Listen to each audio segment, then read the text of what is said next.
Hey everyone, welcome back to Satisfactory News. Satisfactory is on Update 8, and the game seems nearly complete. But some players are getting impatient and are hoping a full release of the game is on the horizon very soon, since it really does feel like a nearly complete game. But the truth is that several things need to happen in order for Satisfactory to truly feel like 1.0 and feel like a fully released game. Here are a few of the things the game needs before it comes out, and I'd love to hear in the comments what you think the game needs before it's truly a full game. Story elements.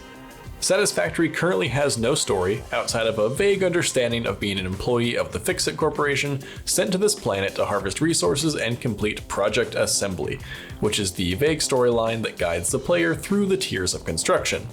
But there are many story elements that are in the game as work in progress that hint at what is to come in 1.0. Two of these things are the collectible items, that being Sommer Sloops and Mercer Spheres. I'm curious to see if both of these items actually remain in the game when the story is complete in 1.0, or if there will only end up being one of those items. Or if they'll get rid of both of them and there'll be something entirely new that replaces them. After all, the Sommer Sloops are kind of a meme since they're just that weird S everyone drew when they were a kid. Beyond that, there's also the SAM ore, which currently serves no purpose in the game. This ore will need to gain a use and will certainly be part of the overall story. And finally, there needs to be an actual story. I'm excited to see how this takes form. Is it going to be told through the words of Ada in audio messages? Will it be told environmentally through things the Pioneer sees and interacts with? Are there going to be cutscenes? There is a story to be told here, but I think a lot of players agree that the story doesn't have to be complex and really shouldn't detract from the core gameplay at all or get in the way of it. In fact, the only reason we think there even needs to be a story is because there are those work in progress elements in place. Clearly, players have no problem spending thousands of hours in the game with or without a compelling story. Multiplayer.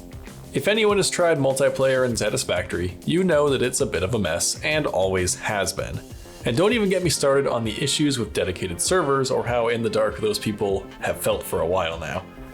Since co-op is such a major aspect of this game for many players, having a bug-free multiplayer experience is essential to a 1.0 release. This is not just a single player game. This means no weird clones appearing, no visual bugs for clients, none of the issues that we always run into in a multiplayer game. I think a lot of people would also like to see alternate game modes like a two-player versus mode, allowing two different hubs to be built and players to race against the clock against each other. I don't think that this is essential to 1.0 release, but given how much love alternate game modes have received in the most recent updates, I don't think it's out of the realm of possibility. Mk3 Miners. Mk3 Miners and Mark V belts don't work together very well. An overclocked Mk3 miner can theoretically produce more ore than a Mark V belt can physically carry. This means that there needs to be a Mark VI belt, or the miner needs a second output, or there needs to be some other solution that makes these numbers make sense. Luckily, Coffee Stain has stated that they have been working on a way to fix this. We have a solution to that problem, sort of, but I can't tell you what the solution is because it's tied to new content. I think that this would be a jarring discovery for players in a full release of the game, so these numbers really need to work in 1.0, otherwise it just feels like a weird development mistake and players are left wondering what the solution is, only to realize maybe that there isn't one. Performance issues. Satisfactory is full of performance issues, which is likely a combination of temporary or inefficient code and of the complexity of the game itself. 1.0 needs to run smoothly. The standards for games running smoothly seems to be pretty low these days, especially on release. But especially after the experimental launch of Update 8, it's clear that there are performance issues that would be unacceptable in a full release of the game. Hopefully the early access release of Update 8 has improved performance on Unreal Engine 5, since right now, many players are plagued by huge performance hits and massive frame drops. That being said, even since the release of Update 8, some of that has improved, so progress is being made. One more note on Unreal Engine 5 though, there's been a bit of debate among players of the game on if the performance issues associated with this change to Unreal Engine 5 can even be resolved. A lot of people say, of course, the developers at Coffee Stain can fix these performance issues because it's tied to the game, while many other people, some explaining that they have experience with Unreal Engine 5, are stating that Unreal Engine 5 has inherent performance issues that every game running on it has that are impossible to fix. And I don't know which one is the correct answer.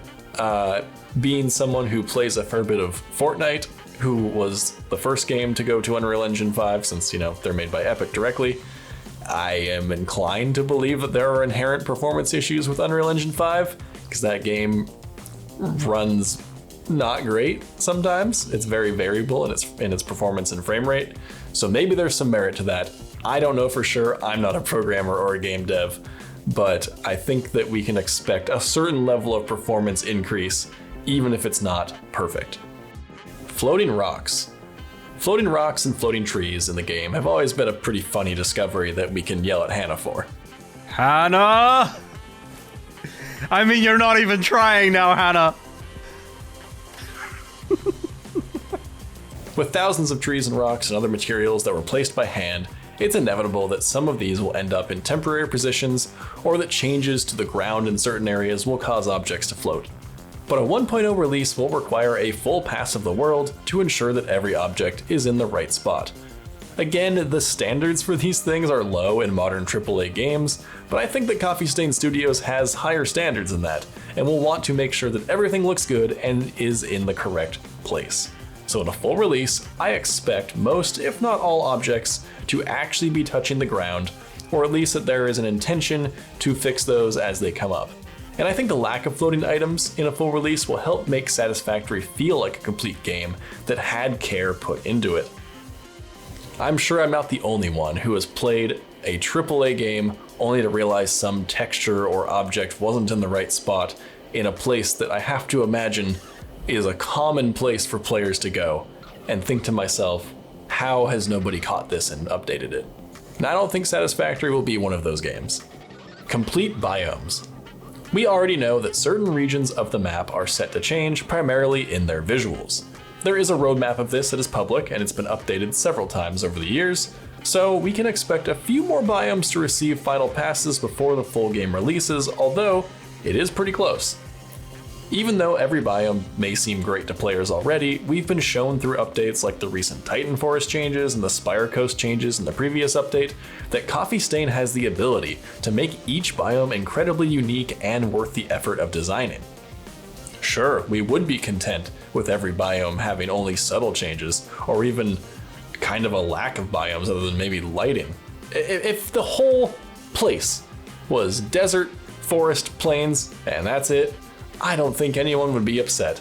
So shout out to Coffee Stain for continuing to update these biomes and make them all unique areas that make it feel like this map is bigger than it is. I can't wait to see what these last few biomes look like in their finished state, but I think each area will really feel special even more so than they do right now. So these are a few things that I think separate our current version of Satisfactory on Update 8 from what a full 1.0 release should, could, and probably will look like. Are there other areas of polish that you think are essential for 1.0? Let me know in the comments below, and if you found this video entertaining or interesting, please let me know by liking and subscribing because it helps out a lot. Thank you so much for watching, and I will see you in the next video.